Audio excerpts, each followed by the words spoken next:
Right. As far as I can see, the only person that hasn't checked in yet is Councillor McLaren. Is that right?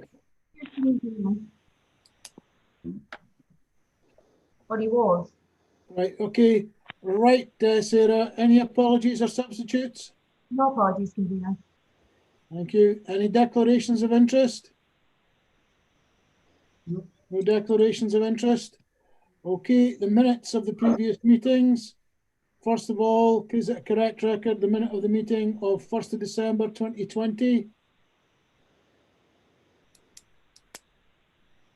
Any questions on that?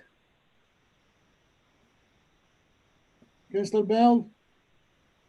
Thank you. I don't think Councillor Braze is here, so I think if you don't mind, I could pick up on page 6 of the minutes, leading on to the top of page 7, around the Tayside contracts section. We were going to be provided with some additional information, and that hasn't come out to councillors on this committee. As far as I'm aware, I certainly haven't received anything. Can I ask, have we received anything at the council on these matters? Sarah? Convener, I certainly haven't received anything from Tayside contracts. I'm not sure if Mr. Armstrong's here, he might be able to give any further information. I can certainly take it up for members. Right, Councillor Miles? Yes, there is a meeting on the 4th of February, and I think something will come out of that. So we can wait for that. Okay. Can we just note that the question was asked, Sarah, and that we hope to get something from the next meeting of Tayside contracts? Absolutely. All right. Okay, then. As these minutes agreed, otherwise is correct record? Agreed. Right, the special meeting of the 24th of November, is that minute a correct record? Agreed. No questions? Agreed. Thank you. Item 4, pages 12 to 61, Angus Adult Protection Committee. Margot, are you kicking this one off, or will I just go straight to Mr. West? Thanks, convener. Yeah, I think it is important to go to our independent chair. We're really very fortunate in Angus to have Ewan West chairing our Angus Adult Protection Committee, and it's appropriate that he presents the biennial report. You'll see that it's a multi-agency report, and the senior officers of the different agencies have signed that off. But I would hand over to Ewan, and I'll pick up anything that requires to be picked up in terms of actions that we're focusing on for the next period of time. Thank you, Margot. Ewan, are you there? I saw you somewhere. Yes, Councillor. Yeah, I'm here. Just wanted me to give you a quick summary, and happy to take any questions. Just carry on. Oh, okay, thank you. Yes, well, this biennial report covers the period from the 1st of April 2018 to the 31st of March 2020, and we have to submit, the committee has to submit this report to Scottish Government, and the deadline for that was the 31st of October last year, and indeed that timescale was met and the report has been submitted to Government. So far we've not had any feedback on the report. I suspect the current pandemic may have put that timescale for feedback back a few weeks, so yet to get the feedback from Scottish Government. In the report, I've tried to cover the key work of the committee over that 2-year period. And whilst this report gives a flavour of the main issues, I would like to say that the committee, which is a very active committee, covers or has covered a lot of ground on a lot of subject areas over that period, and this report only gives a flavour of some of the issues that that we've considered, but I think they're the most important issues that should be highlighted. As you'll see in the early stages of the report, we, certainly I as chair, as independent chair, and the committee feel that self-evaluation and review of practice is a really important element of the committee's work. We can have all the policies and the procedures that we require, and we do have those, both national policies and local Angus policies and procedures. But if we don't actually go in and look at some cases and make sure that best practice has always been followed, then I think we're failing. So quite a bit of focus of the work has been around self-evaluation, and going through the report, I mentioned that quite a bit, and I felt we were possibly slightly weak on that back in 2018. So to address that issue, I've now established a self-evaluation and continuous improvement subgroup, which has taken some of the work off the policy and practice subgroup, but we've aligned our work much better now. And so we have a regular update from that self-evaluation group on how practice is actually performing out there in terms of our vulnerable adults. And you'll see that in the report that there's a number of areas of good practice being identified, but also a number of areas for future improvements around chronologies in relation to cases, risk assessment, use of independent advocacy, GP involvement in adult support protection work, and also service user involvement.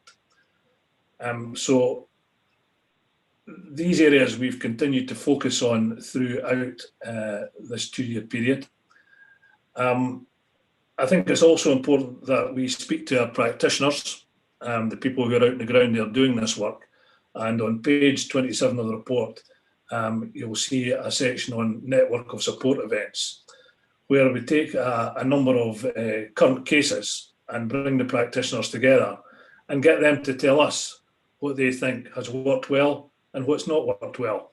And these are open discussions, and we've felt that since we've established these, we've really got a lot of very, very good information on good practice, but also where practitioners feel we can improve.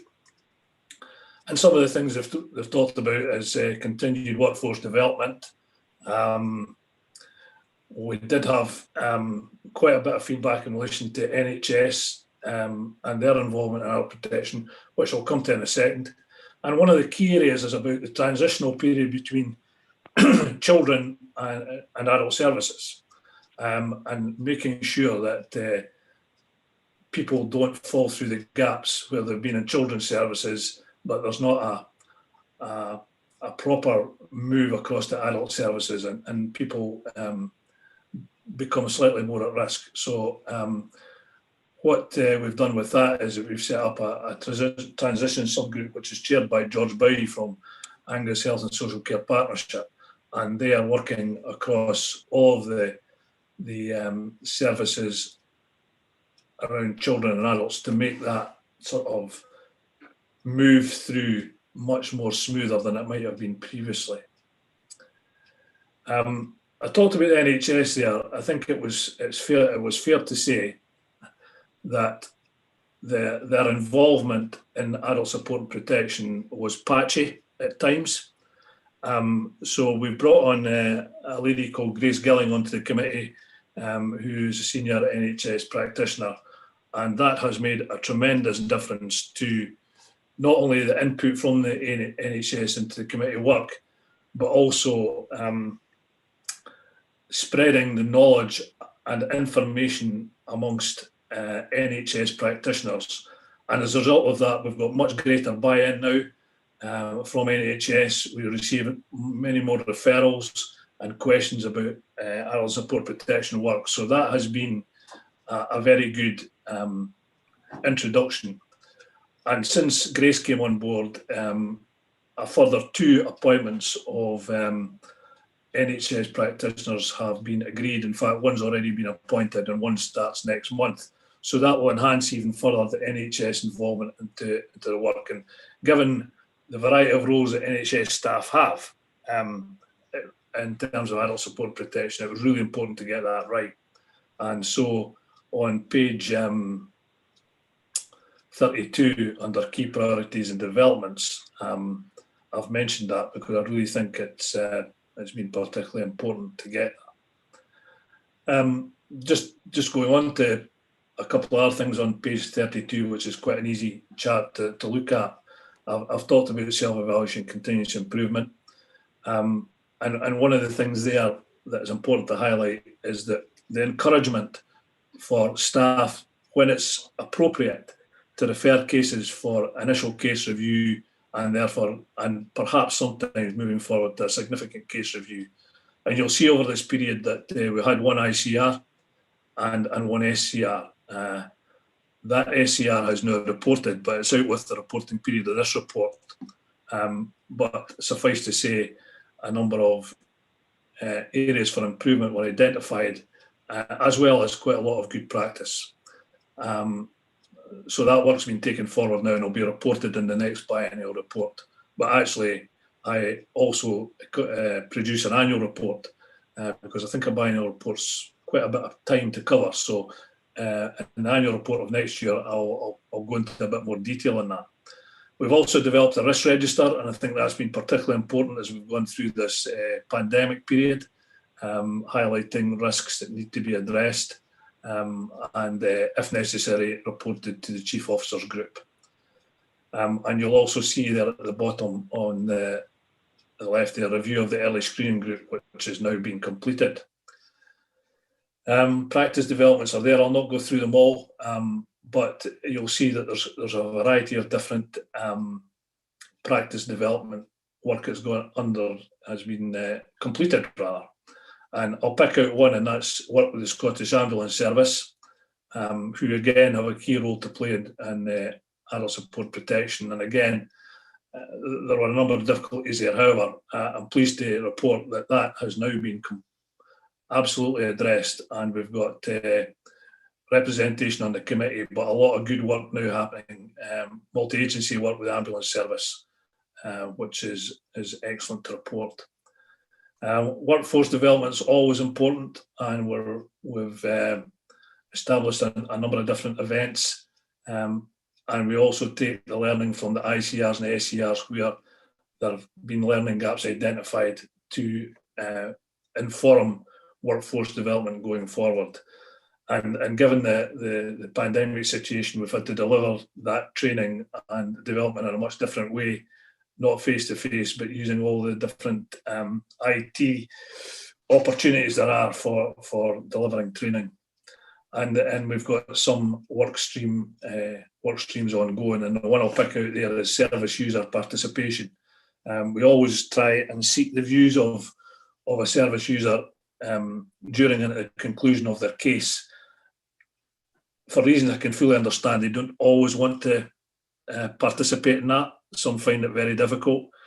And some would rather they just, they've moved on and they don't want to look backwards. But we've established a group to try and encourage more of that. And it's an issue that's been grappled with nationally, not just in Angus, to try and improve the participation of service users so that we can continue to improve the service that's offered. Perhaps just go down to a couple of statistics to point out. The number of referrals for adult protection continue to rise, as you'll see on page 37. 315 in the last year there, you'll see. I'll hazard a good guess here that from April 2020 through to March 2021, I think we'll find that number has risen quite significantly, and there's a report going to Chief Officers Group next week, which will highlight some clear statistics that predominantly have arisen because of issues around the pandemic and mental health. But for this reporting period, you'll see the figures there. And there are various other charts there which set out the types of harm, and you'll see that financial abuse still forms quite a significant part in where vulnerable adults are being taken advantage of. And again, over the last few months, that activity has increased even further, where people are taking the opportunity to try and scam money out of vulnerable people. So that continues, and the police and trading standards are do a pretty good job in preventing a lot of this, the way we've got our system set up, but also investigating. And just to conclude, perhaps, before I open up for questions, on page 46, we've set out some of the strengths and challenges for the committee going forward. And these are, particularly the challenges, are some of those are included in our strategic plan going forward for the next, well, now 2 years, it was 3 years. And that strategic plan is also being tweaked quite a bit in terms of the impact of the pandemic, and there's been 1 or 2 actions from that strategic plan have had to be delayed simply because people have been dealing with other issues. So we're currently reviewing the strategic plan. I'm still very hopeful that we'll achieve most of the goals and objectives set out in it, but for the reasons I've just said, I'll just require a slight amendment going forward, but I'm confident we'll achieve what we set out to achieve at the start. So in summary, I'm as independent chair, I'm very happy with the work of the committee, the commitment of the committee, their attendance at meetings, and their willingness to take on extra work, which is, for some of those, is over and above their day job. So I'm very happy with that. I think we're always learning, and it's important to establish what that learning is, and that's what we're doing from our ongoing reviews and audits, and to take that forward into good practice that can be disseminated across all the agencies. So yeah, I'm quite happy with where we are. We've still got work to do. It's not the finished article. I don't think it ever will be. That's kind of where we are. And just to finish off, that the Care Inspectorate were due to do a full inspection of adult support and protection in Angus, in fact, but that has been suspended also due to the pandemic. And that would have been a very good, and it will still happen, but it will be a good barometer for us to see where we are sitting nationally with our work and where we need to improve. So I'll just finish off with that, Councillor, and pass it back to yourself. Thank you. Margot, have you got anything to add to that? Councillor Ken, I'm conscious that there's a number of questions there, but there's probably a couple of things I want to pick up. Really, as chair of the Chief Officers Group for the multi-agency partnership, and as Ewan says, there's improvement in there, but there are key ones that we've seen before. And it's one that we're focusing our attention on with both our Child Protection Committee and our Adult Protection Committee, and that is the chronologies. And once again, as Ewan reports in this report, that the quality varies. So there's clearly still a development need there to have multi-agency chronologies about people's lives as good as they can be, so that information is shared appropriately. The second one is about risk assessment, and I mean, later on in the committee, I'll talk about the risk and risk management for the council, but you know, the risk assessments that we have, and the risks around people, and making sure again there's a good understanding of thresholds around risks, because as Ewan says, that's where we get into ending up having to do ICRs and serious case reviews, initial case reviews, sorry for using abbreviations, around things that happen in people's lives. So focusing on these two things as development needs for all our workforce in the multi-agency partnership is something that all the chief officers are looking to ensure happens. So we're talking here about the Chief Executive of Police Scotland, or Chief Super as you would know him, Andrew Todd, Grant Archibald, Chief Executive of NHS Tayside. So the key ones here to improvement, and ones that we really need to be focusing our attention on, are chronologies, risk assessment, and the other one that actually Ewan mentioned as well is the aspect of transition, because we know things go wrong at transition. So I really welcome the report. As I said, I've got huge regard for our chair. He challenges us. There is no stone goes unturned, but it's something that we as a Chief Officers Group also pay huge attention to in terms of the findings. Thank you, Margot. Right, okay, can I have bids for questions? The usual thing, give me the page numbers and we'll deal with them in page order, and then we'll have general comments at the end. Councillor Laurie, page numbers? Page 27. Okay, is that it? Councillor Bell? Thank you. First of all, Councillor Braze can't get online, and Councillor Devine doesn't have a raise hand function, so she'll have to wave at you. Right. My pages are 27, 42 and 53, please. Okay, Councillor Whiteside? Thanks, convener. Page 47, please. Okay, Councillor Miles? You're mute, Bob. General comments, but also page 37. Page 37, 37. Yeah. Any, oh, sorry, Councillor Devine. Just page 38, please. Okay. Let's start off with Councillor Bell on page 27. Thanks, convener.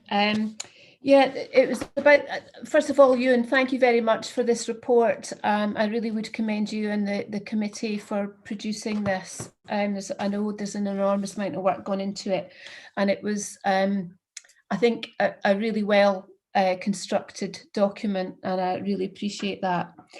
With regards to the action plan, I fully appreciate the timing of implementation of that has been impacted by COVID, but do you feel that sufficient inroads have been made into delivering that? Because I would imagine some of the areas that needed to be addressed would be particularly important to address around the COVID handling period, to support people who might be at even greater risk during that.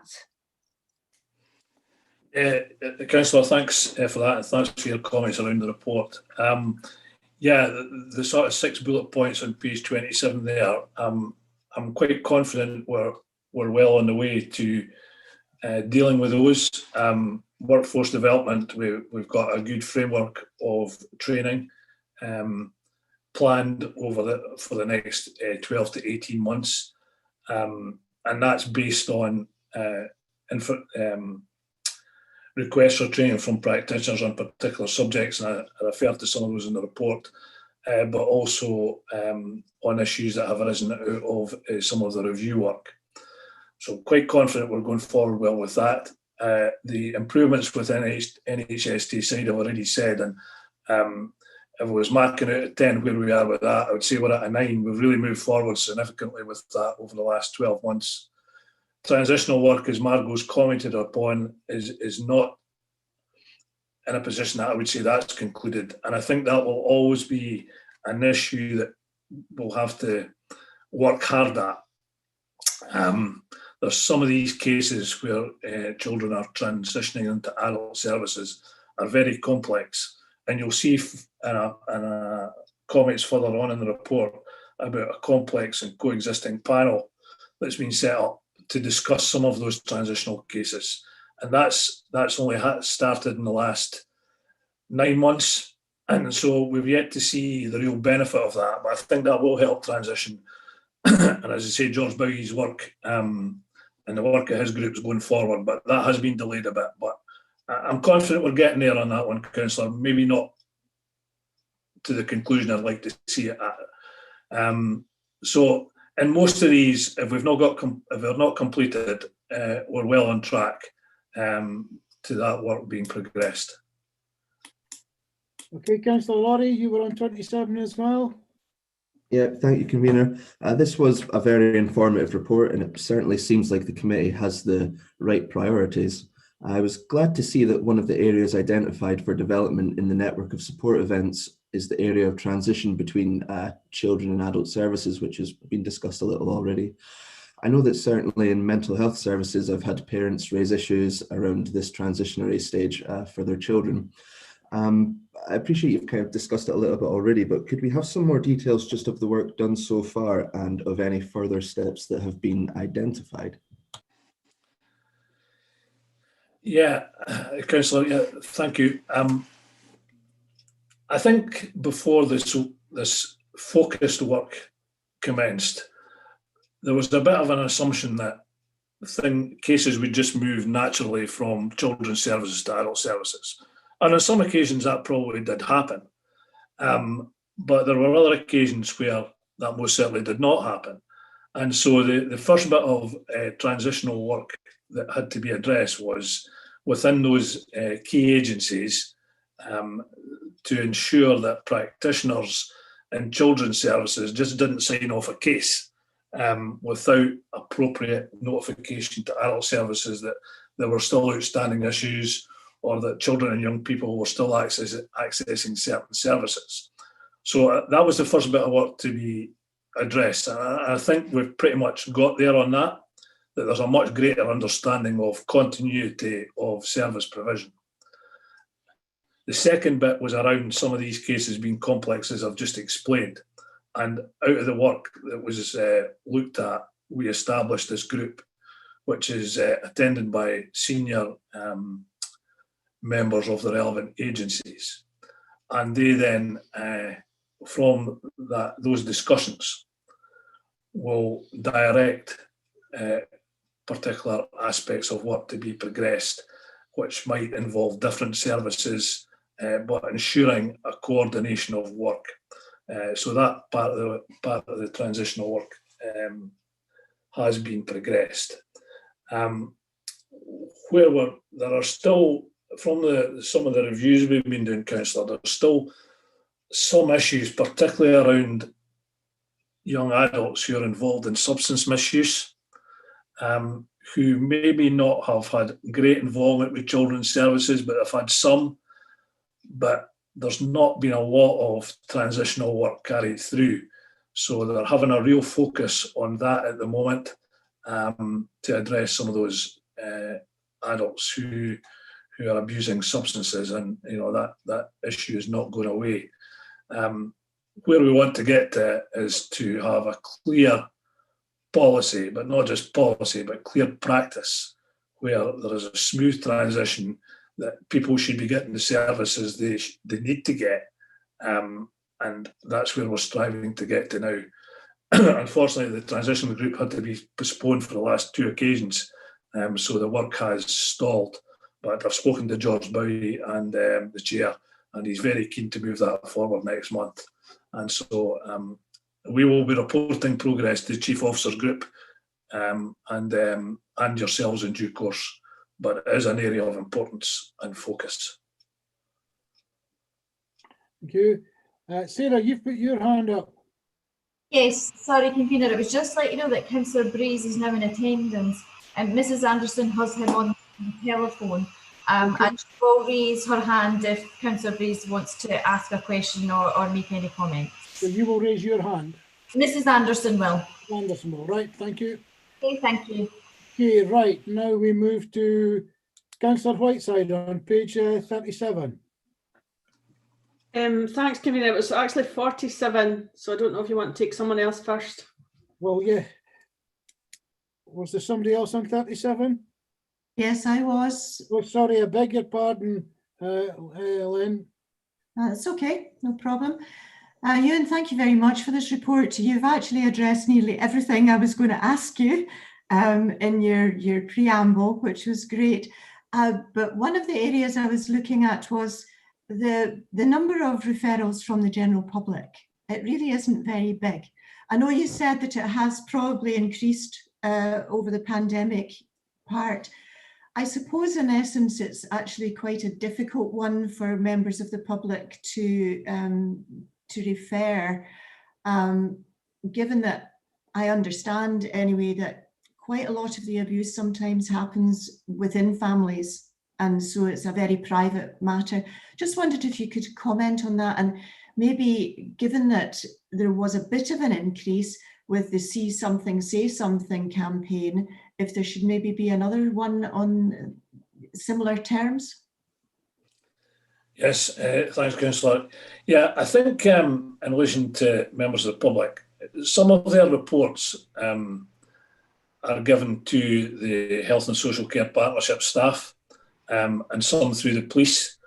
And so that information is recorded under police and the partnership referral numbers. But it is a difficult thing, and sometimes friends or neighbours don't want to report for various reasons, as you can imagine, and it is a difficult one to try and persuade people to do it. Sometimes they, as we found out, they've assumed that someone else has reported the situation. And in fact, sometimes that's right and sometimes it's not right. Your suggestion about having another See Something, Say Something is something that we certainly could do. And I'll take that back to committee and see if we could progress that in the next coming months, which are going to be really important. I mean, all the months are important for adult support protection, but as we come through this pandemic and all the issues that are arising, I think it's even more important that, you know, people who are in distress, that we are advised of those, and if the public can help with that, then absolutely great. But no, it is an important area that we need to focus on. Councillor Miles, you were on page 37 as well, with just my bad writing that couldn't make out what it was. Yes, convener. First of all, general comment. Thanks for that till the end, please, Bob. Just well, stick to the questions okay. at most, please. We'll deal with page 37 first. Looking at the statistics from the referrals, they were pretty high from quite a number of agencies in April 16 to March 17, and they dropped drastically other than the fire, and the fire referrals have gone shooting up in the last couple of years. So just wondering quite the rationale, the reason for both the drop, which is welcome, and two, the big increase in the fire ones, which again seems a bit of an anomaly. Councillor, in relation to the fire referrals, I think to some extent that was down to the individual on the committee, Grant Foreman from the Fire and Rescue Service, who's come in and done a tremendous job in highlighting the importance of adult support protection to his staff. And there's no doubt that has, the figures there are the result of that work of Grant. Unfortunately, Grant advised at the last meeting last week that he's been moved to pastures new, so hopefully his replacement will be equally as active in promoting adult support and protection. But it really was down to Grant and his determination to get his staff involved in making referrals, particularly when they were doing home fire safety visits. They were going into houses and seeing some concerning situations, and Grant facilitated the ease of them being able to report that information. So I think, Councillor, that's why that has come about, and it's great that that's happened. In relation to the drop in other sources of referrals, it's a difficult one to account for, really. I think, again, some of these agencies report their concerns to either the partnership staff or the police, and then the referral comes from those sources. I think that definitely happens. There are areas there where it kind of slightly disappoints me. For example, the Office of the Public Guardian, who deal with many cases around adult support protection, and that's been raised at a national level, and they are going to address that. There was a meeting just before Christmas, and they recognised that that needs to be resolved. Similarly, for the Mental Welfare Commission, you'll see there's a blank zero around the 4 years there, and that surprises me. And again, I've raised that with the Mental Welfare Commission. Why is that? And in some ways, it's good to see a reduction in numbers because we want to prevent issues happening, and that's part of our work. Other than that, I'd be guessing, Councillor, at why the figures are as they are. Okay, thanks for that, Ewan. I've got you top of the list for comments, Bob. Right, can we move to Julie Bell for page 42? Thanks very much, and I wholeheartedly endorse the comments around the fire services input on this, and I very much hope that continues. Yeah, page 42, I'm concerned to see ongoing issues around GP attendance and psychiatry attendance as well, and I wondered how that is being addressed. Is it entirely capacity? Or are there some financial or backfill issues, particularly in relation to GPs, that are ongoing? I'm sure this is probably a national issue, but I would very much like to know if there's any progress being made at a local level on that one, please. Yes, as Margot will be aware, there's a bit of a focus on that at the moment through some other review work that's come to light. I can't report on just at the moment, but I think some of the issues around their non-attendance was a lack of understanding by some GPs as to their role in adult support and protection and the importance of that role. So Dr. Rebecca Wheater, who is a GP in Arbroath and who's a member of the committee, is now has already started work to, I suppose, in some ways, educate her colleagues about the importance of adult support and protection and the importance of attending case conference, or at the very least submitting a report. Because in many occasions, the GP sits with some really vital information that can, as going back to the risk assessment that Margot talked about earlier on, they can provide a lot of information to inform those risk assessments. And it's really important that they attend.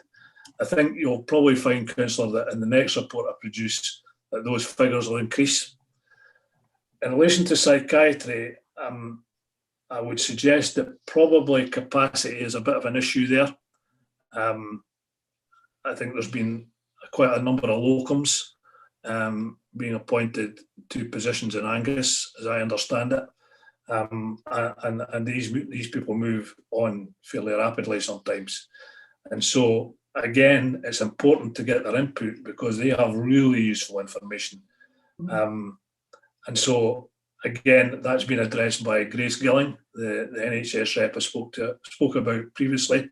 And again, I think you'll find that attendance number will increase when we next report. So it has been addressed, it is being addressed, and it's an important issue. I agree with you. And it's likely to become even more important, I think, with the fallout of the pandemic and mental health and vulnerabilities on the back of that. So it really would like, I will be keeping an eye on that. It just worries me hugely. Thank you, Ewan. All right, move on to Councillor Whiteside, page 47. Thank you, convener, and thanks, Ewan, for your presentation. That was really useful and a really good report. And like others, I was really pleased to hear about the transition subgroup in particular. But my question on page 47, and again, you've maybe touched on this a little bit, was around the statement about the impact of the pandemic. Just really looking beyond the period of the report, I was wondering how great that impact has been, what the effect on the teams have been, and is it manageable? Yep, thank you. I have a report going to Chief Officers Group next week, which sets out some of the key data. And Margot, if it's okay with you, I'll maybe just mention a couple of points out of that before it goes to committee. And yeah, just to give you an idea of the increase in number of referrals. So I'll just go for the last 3 months of 2019. In 2019 and 2020. So October 2019 was 15 referrals. That went up to 34 on October 2020. November 19, 16 referrals. That's up to 30 in November 2020. And December 19 up to 35 referrals. So in some cases there, you're looking at an over a 50% increase in the number of referrals going forward. In relation to mental health specifically, the number of case conferences that the mental health team are attending, in terms of adults with incapacity, for the period from March 19 to December 19, that was 42. For the same period in 2020, it was up to 80.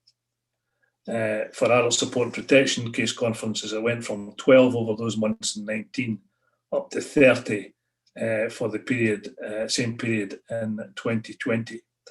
So I think you can see that there really has been a significant increase. So far, during the pandemic, apart from my quarterly committee meetings, I was having a regular Friday meeting with key practitioners to keep an eye on the risk and impact on services. And I think on the whole, services have managed to cope with this increase, albeit a wee bit maybe stretched at times, but a lot of that was due to the courts being closed and guardianship orders not being progressed as quickly as they might have been. So I think they're now getting through that. The courts were reopened or had reopened, and that's now progressing. But I've no doubt that going through 2021, we'll continue to see quite an impact on mental health issues going forward. And if the agencies have issues around service capacity, etc., I've no doubt they'll be flagging that to Margot and to the senior staff in the partnership and also at committee. So it's one we're very much keeping an eye on. And when the full data report submitted to COG Chief Officers Group next week, I'm sure that Margot and our colleagues will have some questions around some of that. Thanks very much. That's quite sobering figures, but thanks for your update. Okay, Councillor Bell for the last page, 53. Yes, and yes, Beth's right. That's very sobering, and it reinforces my concerns around GP and psychiatry capacity as well. Yeah, you and the tables on page 53 onwards. I appreciate that this is a work in progress, but I wondered if you could maybe give us a wee bit of insight into some of the sort of timescales or updates on various areas in there. And you'd mentioned in your preamble about inspections not happening. I mean, that worries me hugely that that's just halted. I think most services have found a way around working virtually, and I just wondered if you'd had any feedback from the care inspectorate around that, around when inspections might start again. Yes, absolutely. In terms of the inspection, it had commenced, and then shortly after the first lockdown was implemented, they paused it, but then started it again, and started in a different way so that a lot of the information could be provided electronically. I think they found some difficulties with that, particularly around NHS records. And however, with the second lockdown, again, they decided to pause it. And in that time, I understand they're working on how to resolve those issues around receiving information. I haven't got a date on when they're likely to start, although they say it's under continuous review. I would imagine it'll start sometime in the spring, or restart. However, here in Angus, we've decided to continue with our pre-inspection work. What we have to do is provide, when the inspectors come, or in advance of them coming, we have to provide a position statement which covers a large number of areas that they want to look at. And so we are continuing with our work on that. that's been led by the self-evaluation group that I spoke about earlier on.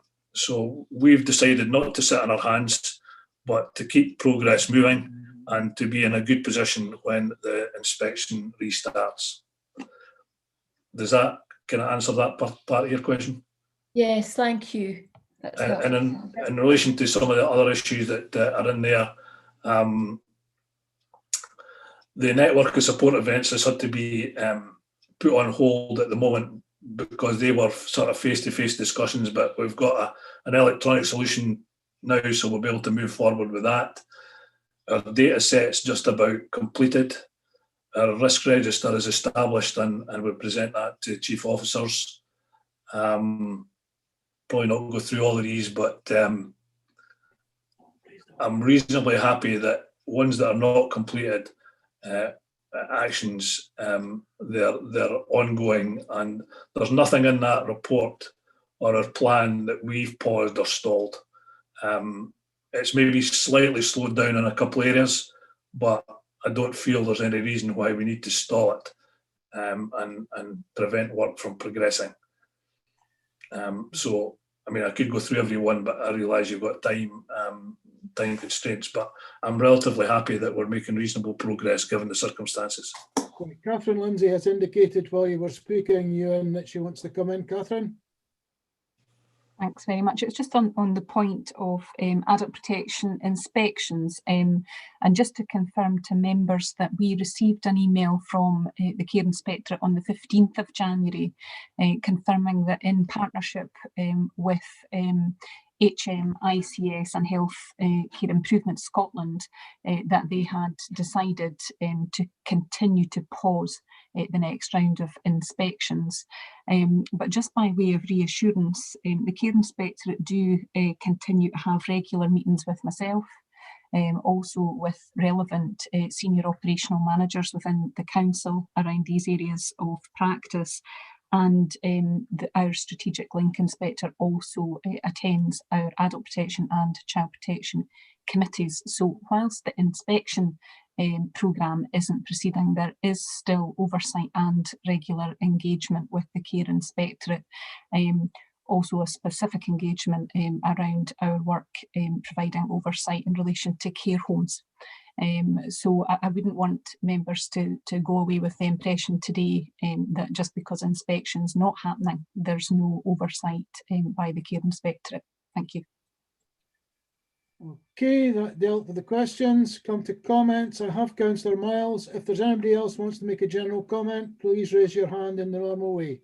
Councillor Miles. Yes, thank you, Ewan. Very comprehensive report. But as you've said, that deals with really the period up to the COVID pandemic kicking in. And you've highlighted some of the additional causes and cases that could be brought in due to the pandemic. And time will tell whether we get on top of these or not. Wearing my NHS hat just now, thank you for the comments, and pleased to see that the NHS at Tayside have done a lot to try and improve our mental health strategy, and I believe that some of that is now kicking in, and hence the reason you're seeing improvements there. So it's nice to get this feedback, and that their strategy is beginning to take effect.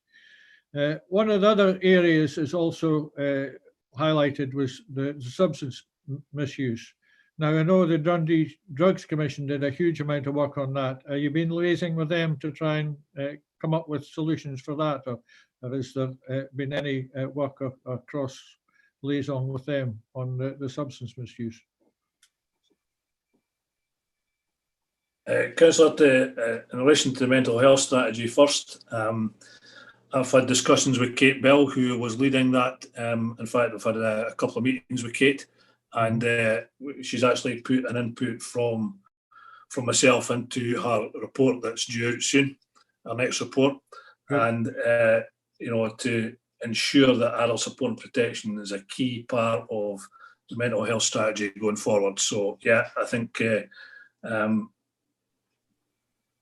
we're much better sighted on where we were with that previously, maybe, and so I'm pretty content with that. In terms of substance misuse, the committee doesn't have direct contact with the Dundee group that you mentioned, but we have representation on the committee from those who in Angus have direct involvement in substance misuse issues. Obviously, in relation to the detail that's been in the media about drugs deaths, etc., that's not great. And I think it's fair enough to say that substance misuse, as you can see in one of the charts there, plays a significant part in adult support protection referrals. It's not an easy one to address, I'll be honest with you. It's not. And obviously the committee doesn't have, it's not the committee's role to be involving itself in operational matters. So it's around education, it's around prevention, and these sort of areas that I think the committee can have more of an influence, and we try to do that. I know that's probably not a brilliant answer to your question, Councillor, but it's reality, and there are different groups who've got different responsibilities to deal with those issues. That's right. I mean, it's a huge and complex problem, and there's no silver bullet, as you say. But the continual liaison with all the various groups is the only way we'll try and get on top of this. Thanks for that, Ian. Okay. Councillor Bell. Thank you, Convener. I wanted to give Councillor Miles a reassurance that as one of the 2 elected members on the Angus Alcohol and Drugs Partnership, that the Dundee Drugs Commission work they're fully cited on that work, and the data, the information we have around the Angus partnership is coming from the same source through public health, and their information specialists.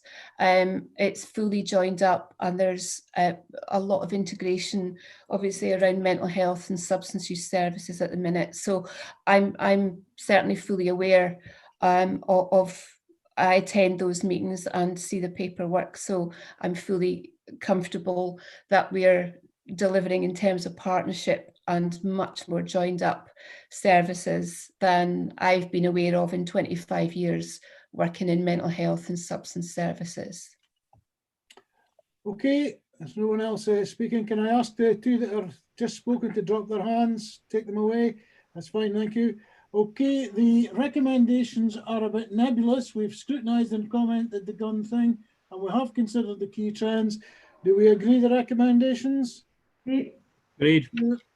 Can we move on to item 5, which is the internal audit activity update? Can I ask Kathy Wiley to take us through this? Okay, thank you. This is the normal activity report. There are only a few things I want to draw to your attention today. The first is the penultimate paragraph on page 62, just around the resources of the internal audit team. We're pretty close to having a resolution to allow the team member to come back full time to the audit team, and I should have an update for you at the next meeting. In terms of the plan itself, on page 66, we've got one item that we've drawn through from the pool into the current work, which is around council tax, and that's work's currently being started at the moment. We've then got the tables with the summary of where we are with progress of each of the audits, and I'm happy to answer any questions on that at the end of this. But I'll just very briefly say a few things about the 2 items that we're reporting this time round, which start on page 71. We've got some information around the data matching bank accounts that were used for COVID-19 support payments, and also a piece of work on petty cash. The data matching for the bank accounts was around looking at some of the funds that we had paid out under COVID-19 grants, around business support grants, the hardship and the bed and breakfast payments that were made. And the piece of work that we did was just to try and provide some assurance about the level of fraud that the council might have been subject to during that process. And what we found in the work that we did was that there were very robust processes put in place throughout the council in trying to evaluate the applications for these grants. But inevitably there were a few fraudulent activities that did slip through. And I think on on the conclusion on page 74, which follows the table with some of the analysis there, what we found was that there were no instances of potential fraud in the bed and breakfast and newly employed hardship funds. And in terms of business support grant funds, we found that there were 19 instances of potential fraud that the grant process caught and didn't allow to progress through to being paid. We did have a further 8 potentially fraudulent payments that totalled just under £73,000 after some partial recovery had been made, where these payments had actually been made. 6 of those payments came from the matching that we did against accounts that had been used nationally to undertake fraud, and 2 of them were local frauds. All of these have been reported to police and are currently under investigation. So I suppose, given that we always knew when these grants started that there was a potential for fraud, I think that the results show that the process that we have undertaken have been quite robust. Okay, thank you, Cathy. Yeah, the next item is the petty cash one. What we were looking at there was some guidance, just making sure that the guidance that's been issued since the last time we looked at petty cash was being followed, and we did some work around looking at how petty cash is being looked after, if you like, whilst the changed arrangements for the pandemic working have gone on. The overall level of assurance there was substantial assurance, with just a number of minor actions to be undertaken around making sure that guidance was communicated fully with everyone, and just getting some tidying up done within the ledger to make sure that journal entries were progressed properly. We've also, although there's not an action in here, we've also discussed with a number of areas with small amounts of petty cash that's not being used during the pandemic, that some of those could be returned to the bank.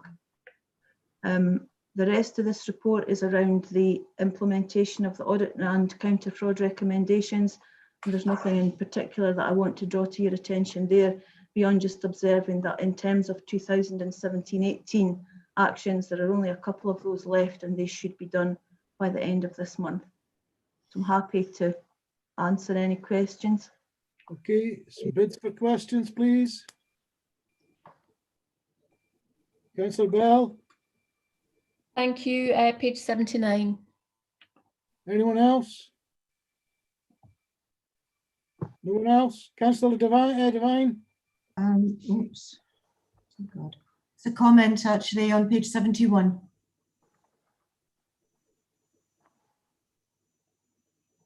Okay, anyone else for a question? Okay, Councillor Bell, page 79. Thank you, and my draw board is frozen, so I can't get to the actual bit. It was really about the audits within the HR, digital enablement, IT and business support. I wonder if Cathy could maybe talk us through the areas that are being looked at, and I wonder if there have been additional challenges. Well, I'm sure there have around the extra working from home capacity. Are they mostly around our IT by any chance? I think there are a number of challenges that there were. Some of them were around IT, because we've built IT platforms for the applications for those, and that was all done at pace. And as a group, myself and members of the audit team and the counter fraud team have been involved in the development of some of that, just in terms of overview, to make sure that the systems are as robust as they can be in the circumstances. I think there is also the revenues team are no longer involved with processing the benefits, and that's now sitting with the economic development team, I think it is, but somebody might correct me on that. And there is pressure, obviously, because there's quite a lot of work going on there at the moment.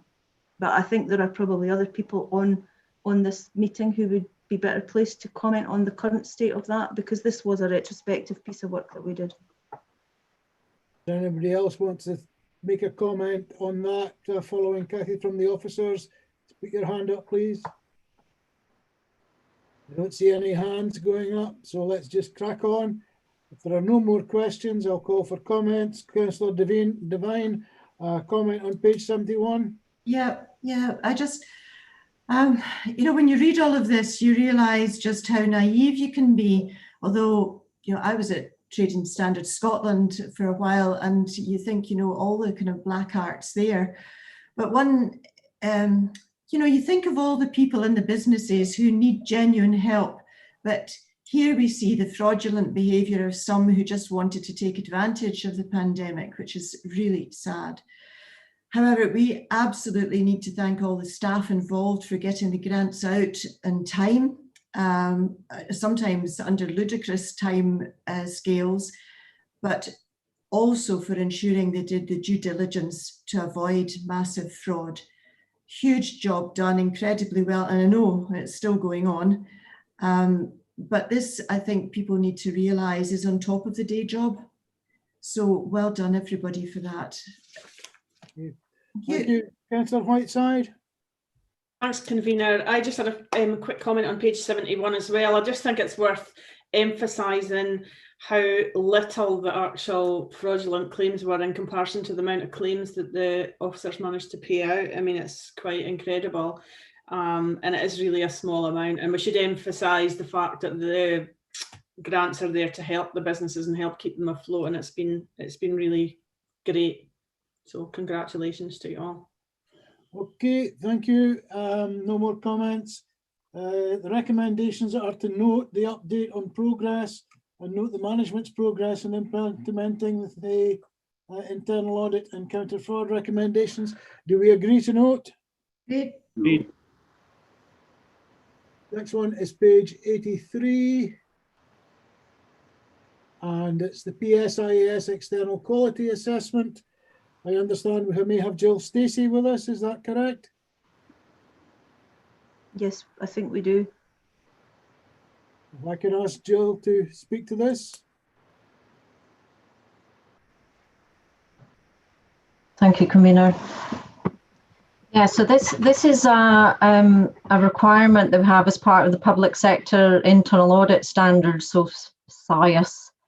That every 5 years there's an external quality assessment done. So through the local authority chief internal auditors group, since the SIAS standards came into being, we established a peer review process, and Angus Council this time round has elected to participate in that. From my perspective, and hopefully Kathy's, it's a useful process because we are able to share some of our practices across the different councils, and we use this to fulfil our SLACIAG objectives as well about sharing best practice.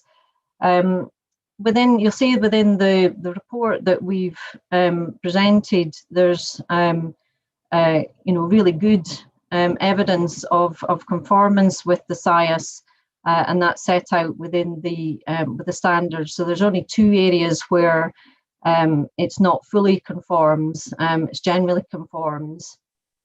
And we've got within the action plan, we've got some recommendations in there. Interested to note that later on in your agenda, you've got a risk management approach, which is a report, which is kind of one of the areas within the action plan. Internal audit, in terms of fulfilling its remit, it relies on the risk management framework and wider assurance framework within the organisation as a whole. So in the main, those are the kind of 2 aspects that we've got in terms of recommended areas for improvement. So we understood that the audit committee wanted an opportunity to understand that. The next part of the process is that these are added to the internal audit section, quality assurance and improvement plan, that's that QAIP, and then those are monitored in terms of implementation, and we would expect the reports to come back to the audit committee once those improvement actions have been put in place. Equally, we recognise that sometimes it takes a bit of time, particularly at the moment where the COVID pandemic is having an impact on everyone's capacity.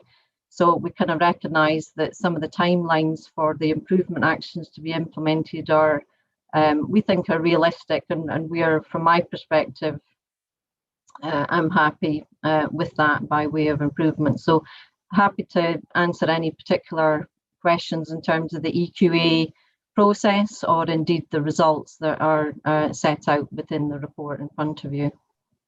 Thank you, Jill. Okay, bids for questions, please. Councillor Bell.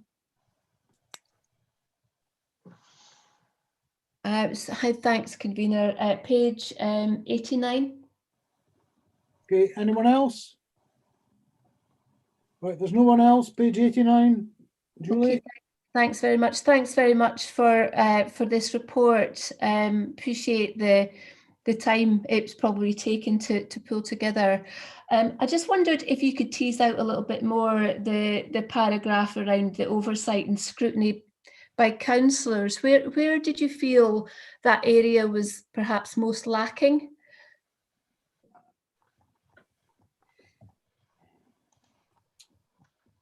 Carry on, Jill. Yeah, apologies. I'm just trying to find the. I've got slightly different kind of page numbering, and I'm trying to work out which paragraph Councillor Bell is referring to. Paragraph 1.4, conclusion and main findings. The second bullet point, we understand that the council's risk management function has undergone some development, etc., but the oversight and scrutiny by elected members is limited. I just wanted a little bit more detail on that. Yeah, so there's a dependency in terms of Scrutiny and Audit Committee fulfilling its function, depending on the maturity in terms of the risk management arrangements within Angus Council.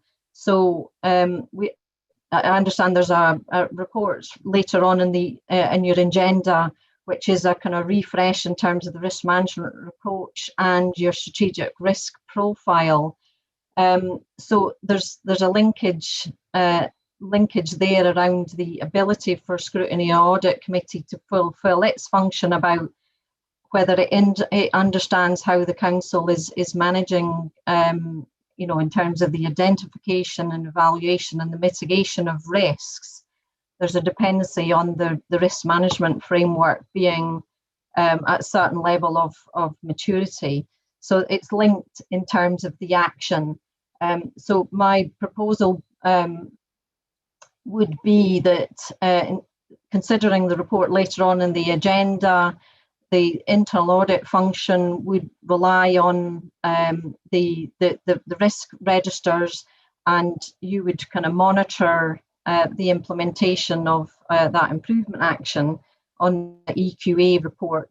And by doing that, the committee itself can fulfill its oversight function in terms of risk management. So there's, as I say, there's a bit of dependency on where councils are in terms of its risk management maturity. Okay. Does that answer the question? Sorry, Councillor King, I don't have a raised hand, but I'd like to comment on that as well, please. Carry on, Cathy. Yeah, I think I agree entirely with what Jill said there, but I think it's important just at 3.2, which is on page 92 in the second item in the action plan. I think we're going to be doing most of what's in that action because we've got the training in place now, and we're now beginning to bring back the 6 monthly reports to committee, the first one of which is today. I think it's worth just you having a think about the last part of that 3.2 recommendation about whether you might want to have some presentations by service leaders of the risks within their own areas. From now and again, perhaps when you've reviewed the actual risk register. Well, as I see that I'm largely responsible, we'll discuss that and bring it forward to further committees under your sort of advice, Cathy. Okay, that's fine. Okay, right, any further questions? Convener, this is Rachel here from External Audit. Could I jump in with a quick comment on this matter? Come on. Thanks. It was just to say that we as external auditors really appreciate seeing this report and it gives us good assurance for the reliance that we place on internal audit, and also noting that it provides positive assurance to you as elected members on the robustness of your internal audit function. So it's just say thanks very much for bringing that to Scrutiny Audit, and we'll make good use of this in our role too. Thank you. Thank you, Rachel. Right, any further questions? No further questions. Anybody wish to comment? Can I just add one comment to say thank you to Jill and her team for the professional way that they carried this out, because it was very interrupted due to COVID and there were a few hoops to be jumped through, but I really appreciate the way that it was undertaken. Well, you will know the detail, I won't. Right, okay. The recommendations are to consider and comment on the report and to discuss, update and agree the action plan. I think we should just agree those. Is that okay? Agreed. Okay. Right, can we move on to item 7, pages 95 to 102, corporate governance action plan updates, and it's Gordon Cargill, please. Thank you, convener. Yes, this report is an update to the action plan from the annual governance statement, and also the action plans that emerged from the Scrutiny Audit Committee self-evaluation, which was part of the annual report last year. So appendices 1 and 2 cover off the actions that were highlighted from these 2 plans. Updates in there for members' scrutiny and attention. There is obviously a request in section 3.2 and 4.2 of the report to extend a few of the dates in relation to some of the specific actions. It's maybe actually just worth highlighting, just on the back of the previous report and that conversation, that as part of the Scrutiny Audit Committee self-assessment actions, just take you to the top of page 101, there is actually an action from the self-assessment that was done in 2019 that would be further risk management training for members. So obviously there's been a slight delay in doing that, but I'm looking for an extension to do that by June this year, and hopefully we can put that in place, and that should then give you more insight, I think, into terms of how the council is doing its risk management strategy and arrangements, so that in terms of your scrutiny, you should be better placed to actually carry out that function going forward. So hopefully that helps maybe contribute to the previous answer to previous report as well. Final bit I just want to draw attention to on this report is the fact that seeking members' agreement to go ahead and do a further self-assessment exercise with the committee this year, with a date 29th April this year, in the diary if possible. Cathy Wiley and myself would be happy to facilitate that, and obviously we'd do it in a virtual way now that we're all getting used to that. So that's the main points in the report, but happy to take any questions. Okay, bids for questions. Anyone want to make questions? Everyone wish to comment? Oh, wait. Right, Councillor Bell. Sorry, I couldn't get my hand to stay up. Thanks, convener. Yeah, it was around page 101. Do you want me to just pass on? Yeah, carry on. It was around that training, Gordon. I wouldn't like to see it pushed out any further, but would it not make sense to do that training before the self-assessment again, so that we were It possibly would. Be happy to see if we could accommodate that. Probably the person that's going to be key to that is Jackie Semple, for supporting that. So we'll see, check on Jackie's availability and see if we can organise that so that it does run the self-assessment as after we do that, but see how that plays out. Okay, any further questions? Any comments? Right, the recommendations are on page 95. Review and scrutinise the update, etc. Appendix 1. Review and scrutinise the update, Appendix 2. Approve the extensions to the completion dates on specific actions as set out in sections 3.2 and 4.2 of the report, and agree that a workshop was arranged with the Scrutiny and Audit Committee to be held on 29th of April 2021, 10 AM to 12 noon, to undertake a self-assessment exercise to support the ongoing work of the committee. Are these recommendations agreed? Agreed. Agreed, thank you.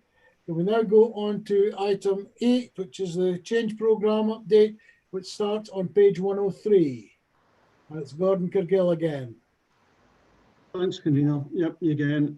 This is the report updating the committee on the change programme. This report was at Policy and Resources just at the end of last year. So this is now for Scrutiny Audit's opportunity to be kept appraised of progress. The report really highlights, I suppose, the sort of the end of 2021 position, the lockdown position for this financial year, which is helpful to have that in place before we move into budget setting for next year. So in the report, it highlights the fact that we have achieved circa 8.6 million of savings, which represents about 95% of our target, which was reset back in September, which I have to also say that was a reduced target from what we had in February when we recast the budget. But obviously COVID-19, with all things, has had a major impact this year, and also it has had an impact on our change programme savings as well. But notwithstanding that, officers have made best endeavours really to work through the projects as best they can, and there's details there the projects that we have completed. The report also includes in Appendix 1 a detail of all the projects and where we are in terms of concluding them this year. I would highlight that the exceptions to the lockdown position in terms of continue to monitor is with Angus Health and Social Care Partnership and Angus Alive, which I'm sure you're all well aware of the financial challenges that these organisations are currently facing through COVID. So we're continuing to monitor the position with these organisations as we go forward. The report really then provides an audit trail of the changes to the finances over the course of the year to get to that lockdown position. We'll have updates on the monies that have been committed through the Change Fund and the Tay Cities Deal Fund at the time of writing the report. So there's update there in terms of commitments. And the final bit, just to highlight, is really just we've done an update to terms of reference for both the Change Fund and the Tay Cities Deal Fund, just to make clear how these use of these funds are being controlled, and that forms appendices 2 and 3 to the report. I think that's the main points, convener, but again, happy to take any questions. Thank you, Gordon. Any questions? Councillor Bell?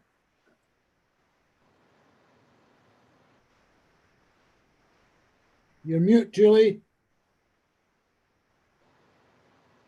Page 115, sorry. Okay, page 115. I don't think that's in this report. Oh. Final page is 112.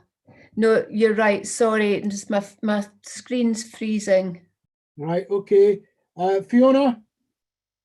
Sorry, Councillor Brace would like to ask the question on page 108. 108, just a second.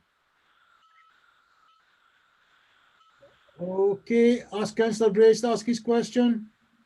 Councillor Brace, you want to speak, and we'll see if he can hear you. Yes, my question is on 6.2.2. Are you hearing that? Yes, we're hearing you. Can you carry on? Good.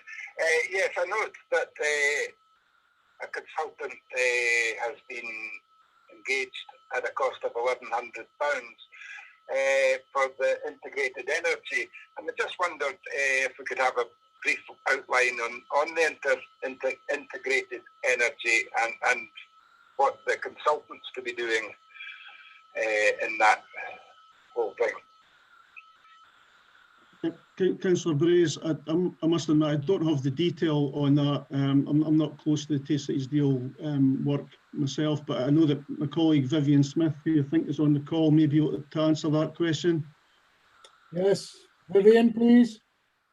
Thanks, Convener. Thanks, Councillor Braes. It's really about looking at what the opportunities are, particularly up in and around the Brechin area, where we're looking at a potential distribution centre for electric, hydrogen type vehicle approaches and developments, and really also up in the Montrose area as well, where we've been talking to different companies up there about could we be pooling resources across the private sector to be thinking about integrating their energy management and doing that in new and innovative ways.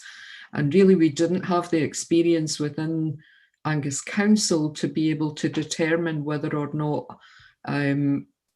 that was going to be a possibility. And so we engaged external consultants to help us work through some of that. They've now reported back, and I'll be happy to provide members with some of the details on their report. It's broad recommendations that they're making around where we might be best placed to invest some of our Tay-City's resources and efforts over the next wee while. We will certainly be bringing, apologies, we will certainly be bringing further reports and details on this in due course, but it was really the initial exploratory arrangements that we were looking at. I hope that's helpful. Thank you, Vivian. I'll look forward to seeing some form of report on that in due course. Does that satisfy you, Councillor Braes? Yes, it does indeed. It sounds very interesting, and I look forward to some detail on it too. Thank you very much, Vivian. Right, anything else on item 8? Anyone want to make a comment? In that case, I'm just going back to get the recommendations. We're asked to scrutinise the progress and note the updated savings. Do we agree those recommendations? Agreed. Can we move on to item 9? Can we have Jackie Buchanan, please? Councillor King, I think item 9 is mine. Sorry, item 9 was the Chief Executive. I beg your pardon. I had Jackie Buchanan's name down here. I apologise. Okay, thanks, Convener. Yeah, as you're well aware, we've been working very hard on becoming a performance-led council and using our performance data to identify recommendations for decision making. And one of the key areas that we're working very closely around is risk and risk management and organisational development and understanding of risk and the risk we carry in all areas of the council.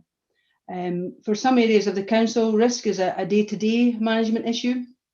And the decisions they make are based on risk. And you heard a bit of that from Ewan earlier on about adult protection, for example. So we've been going through a programme of keeping staff apprised of being alert to risk and embedding risk as much as we can in all the business that we carry out. This report outlines the training and development that's ongoing in the area of risk and risk management, but it also brings forward 2 of the documents you've seen before, which is our risk dashboard, and that's the high-level corporate risk register. There are other risk registers within the council that sit below the corporate risk register, but you'll see the one that's Appendix 1, which is the risk dashboard, and you'll recognise the names of the corporate leadership team against the high-level risks. And then at Appendix 2, there's the detail of every one of these risks and the mitigations and actions that are taking place on a day-to-day or a week-to-week basis. Now, they're all reported in a system that we use called Pentana. So the whole corporate leadership team can look across the Pentana platform and see the different risks and how the interplay between the risks add up to the overall risk the council is holding in relation to key areas of the council.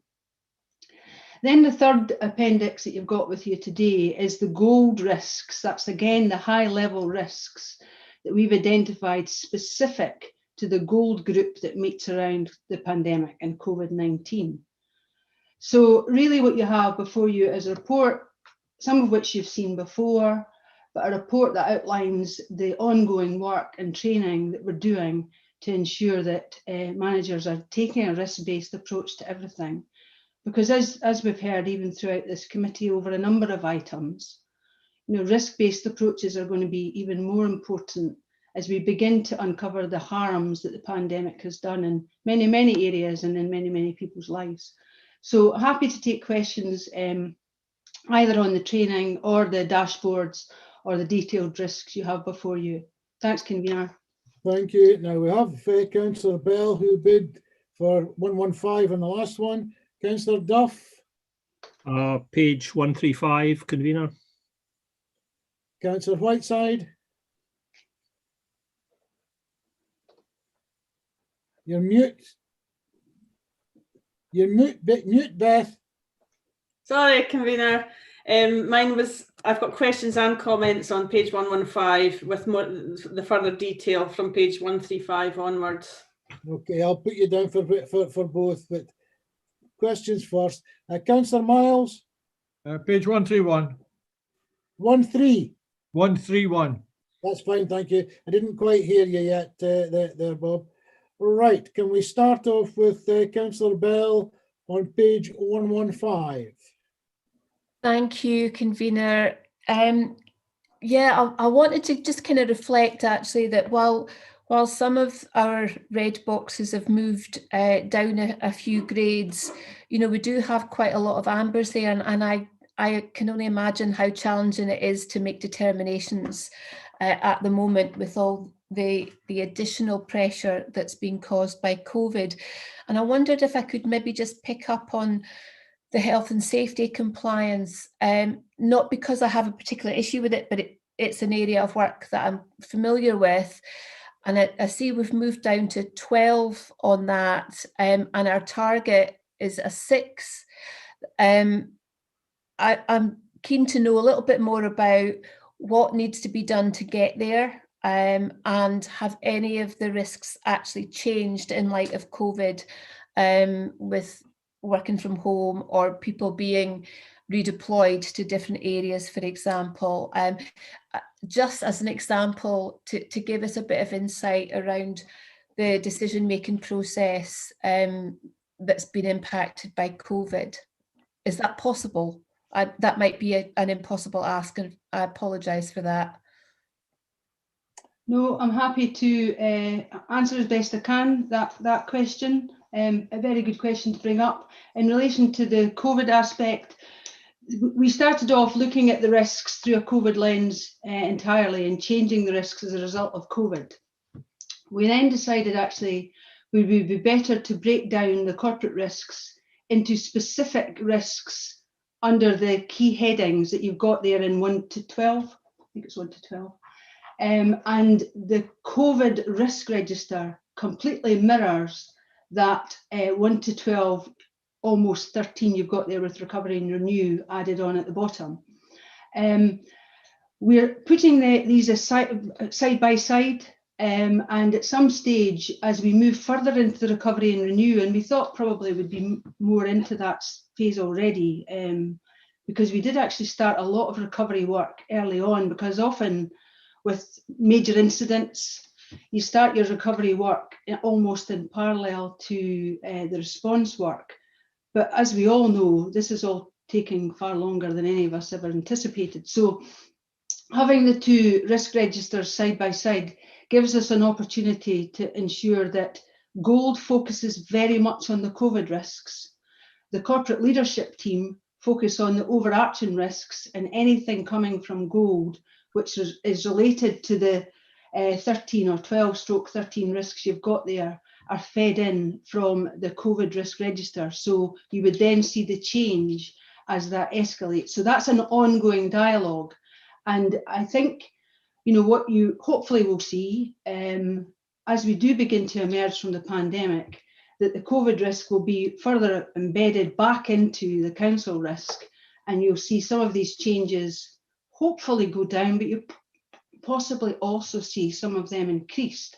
And my reckoning would be around the people ones in relation to some of the harms. In terms of the health and safety compliance, we are constantly updating our health and safety guidance, and we've had 1 or 2 inspections from HSE. I don't have the latest information on that. Mark might, he carries the risk, and I think he's on the call, or I could get back to you on where we are around that risk and it remaining the same as opposed to coming down. Mark, are you available to answer anything on that?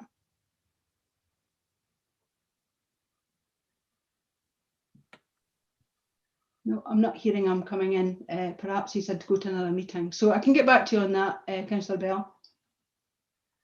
Okay. Right. Councillor Whiteside on page 115. Thanks, convener. I think judging by the pages we mentioned, Councillor Duff and myself might be talking about the same item, but we've maybe got different points. My understanding of risk management is that there may be high risks as long as they're identified and there's a plan in place. That's the key. So I was quite surprised to see that the risk of the EU exit had been downgraded, and it was described as teething problems, what we were left with. Now, I don't know about everybody else, but from what we are seeing, it's certainly very premature to describe them as teething problems. We've got businesses unable to trade. We've got businesses going out of business completely, given up. We are likely to see problems with supply of goods, services, food, perhaps medicines and PPE could be involved. So I think we'll have to keep a really close eye on that item, and I'm surprised, like I would be interested to hear why it's been downgraded at this point in time. Thanks. Okay, thanks to you, convener. I think that was largely to do with the fact that the biggest risk we were carrying was around about no deal coming forward, and a deal did come forward. The existing controls are on page 135, but again, Vivian Smith holds that risk and she leads the EU exit group. So Vivian might be able to add some detail to what I'm saying just now. Vivian, did you contribute?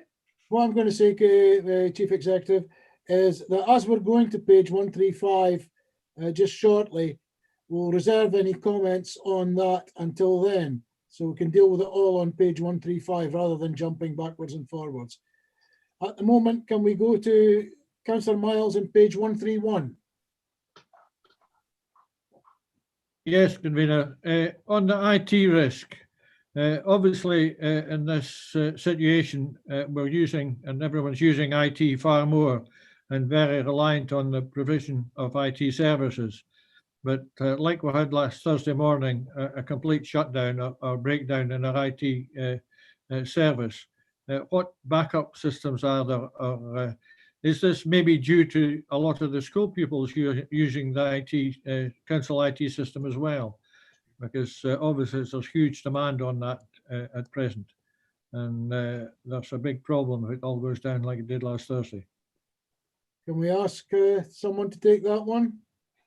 Again, I could start us off on that one, convener. Councillor Miles, I understand that the situation last week was to do with the network cable called Janet that actually feeds the whole of the northeast of Scotland, and it wasn't to do with Teams, which I think the issue was reported when schools actually went back at the beginning of January.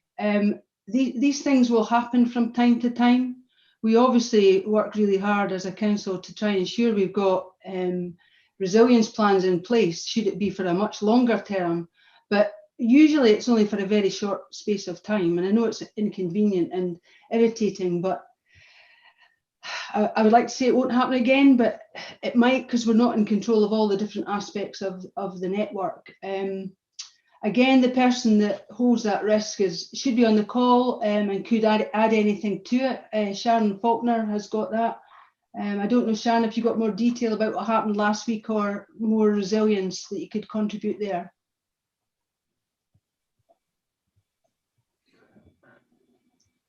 No, seem to be on my own today. They've all disappeared. Right, okay. Councillor MacDonald, you popped up in the middle of this. Yeah, just on the back of Councillor Miles's question. One thing that councillors should be aware of is that we've now got access to Office 365. So I don't know if it's necessarily been that well articulated to us what that actually means, but we can access our emails and all that remotely now. So if there is a system problem at Angus Council end, I was still able to access emails through Office 365. So it's just that there are other measures in place beyond the systems we probably naturally go to or historically have gone to that would maybe help with the sort of things that he described in that example. Yes, the problem is some of us are not quite as aware of IT as you are, Councillor MacDonald, and we find it difficult to catch up when something goes wrong, and I'm speaking personally here. I'm also going to speak on behalf of Councillor Brays, who has been unable to access this meeting through the normal channels. And I would ask IT to help Councillor Brays out and find out what they can do to improve his connections. And I also know that Councillor Bell has problems with connections from time to time, as do others that live in the rural area. If we're going to go down the virtual route, as we are, then we've got to make sure that councillors who live in remote areas, and I'm including Councillor Miles in this, although he's here today, that we've got to recognise that it's maybe not quite as convenient for some councillors who live in remote areas to undertake the business virtually. So can we have a more in-depth look at how to support the councillors who live in rural areas? Well, Bob, do you want to say anything on that? Is yours? No, but I echo your sentiments there. I did get the flag up of Office 365, but I'm not familiar of how to utilise it as such. But I do get very frustrated when one time you can access something, next time you can't. And if Councillor Brays is available, does he want to make any comment? Well, yes, thank you, convener. My broadband issue will be tackled very shortly, I hope. But yeah, in the general scheme of things, when I've always had problems with connection, and very early on I asked IT to help, and they informed me they don't do home visits. And that's not a very good starting point for a council that wishes to go digital, because it is important that elected members do have the opportunity to consistently contribute to the functioning of the council. So I would really hope that we could make some progress. Thanks. Okay. Okay, is there anything further on page 131? Okay, can we now go to page 135, Councillor Duff? Yeah, thanks, convener. I think there was a wee bit of duplication. I wanted to raise the EU exit, as we're now calling it, the issue. I guess looking at the table on page 115, it does look somewhat sobering, and certainly I certainly look forward to perhaps some education from the owners on the particular risks. I think that would be very useful. In terms of the EU exit, I do note that COSLA are going to provide additional funding for our Brexit officer, hopefully, and that's certainly welcome. I was a little bit surprised, like Councillor Whiteside, that we had downgraded that rating already. I guess if we had a pantechnicons of fresh seafood leaving Angus, we perhaps wouldn't have done so, and I guess we're not sending out that sort of export. I think the concern I would have, it's kind of, we don't quite know what all the problems yet are going to be. These are obviously the ones we know about, the seafood exports, but there's must be lots of businesses where we're just early in January, we've got the COVID situation, who knows what's going to happen, and yeah, if we can reduce the risk, great, but I'm a little bit nervous about that. But I think Councillor Whiteside's really said it, but yeah, I'm a bit surprised at that reduction in the risk. Councillor Whiteside, you want to come back in and just reiterate? Just like Councillor Duff, I just thought it was a little bit premature, particularly given the range of problems we're seeing in the media. I think it's way too early to say that it's just teething problems, and I would have been happier to given it a bit more time personally. I'm going to depart from the normal here. I'm going to ask Councillor Miles to come back in, not as a councillor, but as a farmer, and tell us whether or not he's heard anything that's affecting the farming community. Not overly directly. The work and contacts we've had is all moving not too bad. There was the issue with the export of fresh fish. That seems to have been resolved now, but I think it was some of the border controls being overly pernickety on that. But in general, most of things are going not too bad. Most of the tatties were exported pre-end of the month, and there's deals now in place for most of the countries taking place. So it's not as big an issue as the media seem to be making of it, but there are individual issues, and individuals have had problems. But in general, it's moving reasonably well. Councillor Bell, you want to come in on this? Well, it was at the end of this, I wanted to come in around another topic. You want to make a comment? It's a question. Yes, thank you for that. I like back to what you said, giving Councillor Miles an opportunity to come back as a farmer. I'd like to come with the opportunity of being a businessman in this town. Only today I've been told to keep on getting in as much materials as I can for my business, which is doing property development just now, holiday lets that will therefore hopefully bring people into Angus as we move forward. 300% increase in prices because of European oak. That's what it's gone up to. It's a far better oak to have than it is if we bring it in from America, but I've been told there's a 300% increase in the prices, and I've been told to try and get as much insulation, which of course is part of Angus Council, quite rightly so. We all have to plan and make sure our houses are meeting their energy performance certificates rating, but there is now no supply of insulation for you to insulate your walls and your roofs and so on and so forth. So I just like to put my comment in. I don't think it's going well at all. Okay. Vivian, do you want to comment Councillor on King, that? can I respond, please? Because I think it's important to, this is not about our views about EU exit. This is about the impact of EU exit on all the services that we deliver in Angus. So, you know, obviously this has been weighed against everything that we are currently doing, and the feeling as a consequence of a deal being made was that we were no longer seeing this as a red risk for us as Angus Council and the services that we deliver to people within Angus. Now, I'm happy to take this back and ask Vivian, who's the risk holder, to look at it again. But we do have to bear in mind it's not about everything that's going on around EU exit and what's happening in perhaps other authorities around fish or other aspects of EU exit that's impacting on people. It's really to do with the services that we deliver in Angus, and as a consequence of this, if we are having to manage a much, much greater risk, and an amber risk is pretty high. Okay, I see that Fiona Anderson has her hand up. I presume that Councillor Braze wants to make a comment. Yes, thank you, Convener. With regard to what Margot's just said, I don't really need to comment too much further, except to say that as far as agriculture is concerned, we're still waiting to see the outcome of this, because we've not got proper trade deals with everyone else. We're still to negotiate with the rest of the world. Okay, thank you. Okay, Councillor Bell, you wanted to make a wind-up comment on this?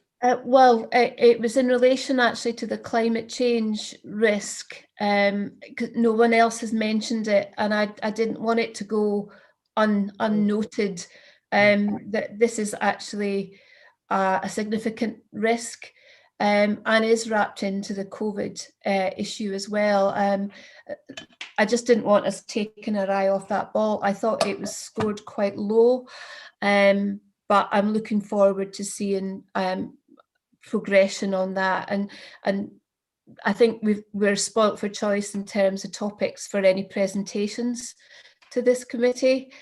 So I very much look forward to seeing maybe a programme of topics that we can look at in more depth and do a deeper dive into those over the next while. While you were speaking, I saw Vivian Smith waving at me. Vivian? Yeah, thanks, Councillor King. It's good to come back in on the previous aspect, which was to do with the Brexit questions by councillors. And I think Margot has summed it up very well in terms of the risk being changed in relation to the risk about Angus Council and not the risk around Brexit, which is a wider government issue and consideration. I think the Brexit Officers Group, we've been working over the past year, and yes, we have had some additional funding through COSLA for a Brexit officer, and that is really welcome to see that being continued so that we can keep a good handle on this over the next wee while. The teething problems that are mentioned were more about how our environmental health officers were seeing our businesses going through to the distribution centre elsewhere in Scotland, and the feeling was that the paperwork was really business weren't quite ready for it, but they were almost there.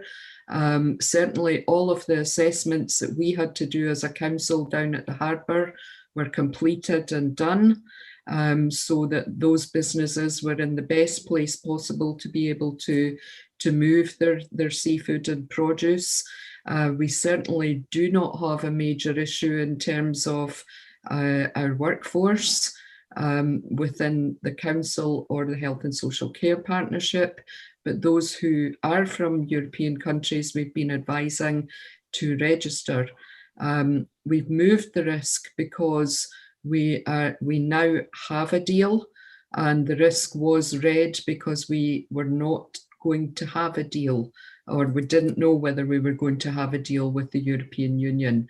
Now that we have a deal, we feel that the risk, as a Brexit officer group, we feel that that risk moves to amber.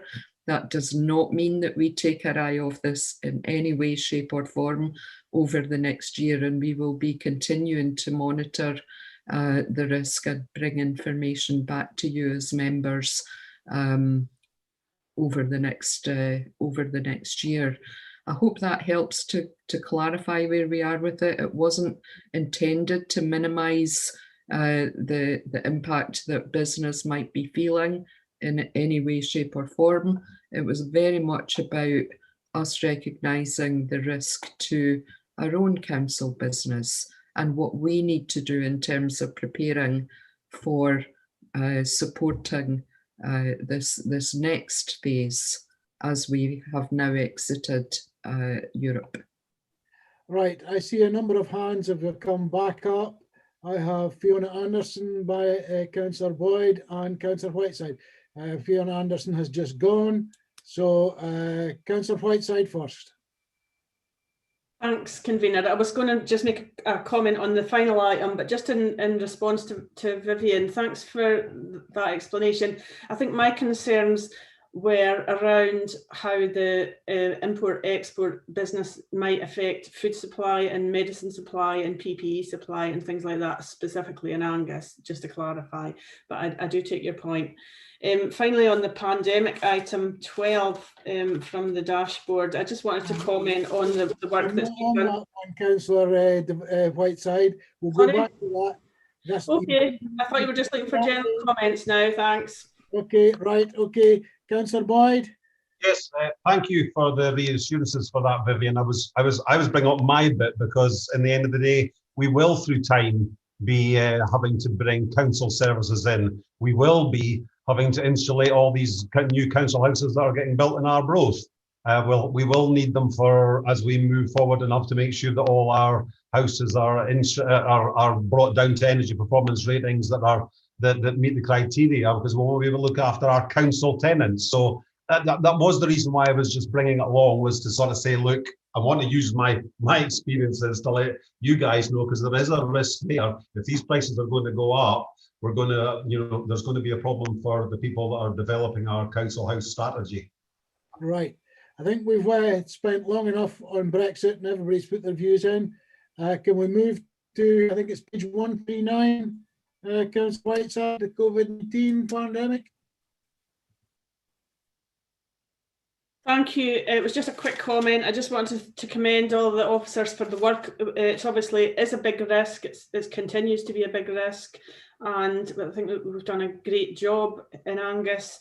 I just wanted to reiterate that it's our job as elected members to reinforce the messaging that's going out from officers around public safety and all the issues around the pandemic. But congratulations to everybody for all the work. It's been impressive. Right, thank you everybody. I think we've kicked this item around quite a bit. If there are no further comments, then we'll go to the recommendations, which are to note the planned risk management training programme and scrutinise the corporate risk registered dashboard and the risks contained therein. Are we agreed? Agreed. Finally, let's move on to the last item, page 147. And this one is Jackie Buchanan. This is where I slipped up in my taking notes. Thank you, Councillor King. You're absolutely right. This is my report. It's the quarterly report that will now be coming forward to Scrutiny and Audit in terms of the use of powers under RIPSA. You'll see, in fact, there's been none during the relevant period. But in terms of the code of practice issued by the Scottish Government in relation to best practice on covert surveillance and property interference, they suggest that that's the practice that we should be adopting. So happy to take any questions. Any questions on item 10? If there are no questions on item 10, the recommendations are asked to note that no authorisations were granted. Is that agreed? Agreed. Well, thank you very much, everybody. Apologies, Convener. I think Councillor Breeze had a comment. Oh, sorry, I didn't catch that. Oh, yes, I see it now. Yes, I beg your pardon. Councillor Breeze? Yes, just a comment and followed by a question. I'd like to thank Fiona for doing the superb job of enabling me to participate in this meeting. She really is a star. The question is to Margot, if she's still here. Would I be allowed to second her as my full-time PA? No. I think that was quite a fair comment. Only if you pay the wages, Councillor Brace. Right, okay, I think that concludes the meeting. Thank you very much for your time. Councillor King, can I interrupt just 1 second? Sure. Please. I just to say to committee that Gillian Woolman, who's our audit director, she has now moved on to work in another area of Audit Scotland. And I thought today we'd be able to welcome Carol Grant, who will take her place. But it's just to make sure Rachel notes the committee's thanks to all the work that Gillian Woolman did with us in Angus, and to welcome Carol to our next meeting. Thank you. I had a note to do that, and I've lost that note. Thank you very much, Margot, for reminding me. I think Rachel had just come back in there.